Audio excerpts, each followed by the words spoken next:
సంపూర్ణ చంద్రగ్రహణం సందర్భంగా జగిత్యాల జిల్లా ధర్మపురి శ్రీ లక్ష్మీ నరసింహస్వామి దేవస్థానం ఆలయ మూసివేత. పూజారులు, ఆలయ అధికారులు చంద్రగ్రహణం కారణంగా భక్తుల దర్శనాలు నిలిపివేసి మూసివేసిన అధికారులు. బ్రహ్మోత్సవాల సందర్భంగా భక్తుల దర్శనాలకు ఎక్కువ వస్తుండటంతో ముందస్తుగా ప్రజలకు తెలియజేస్తూ భక్తులకు దర్శనాలు నిలిపివేసిన అధికారులు.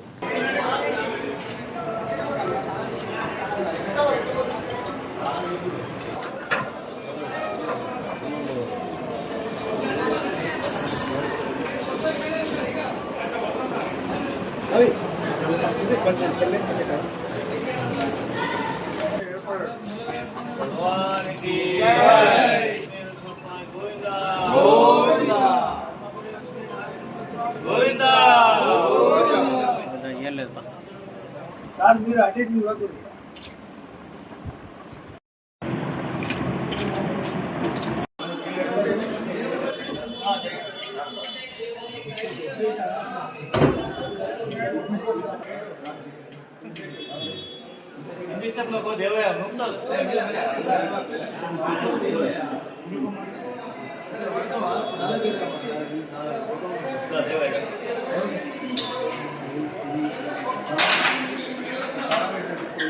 చూడండి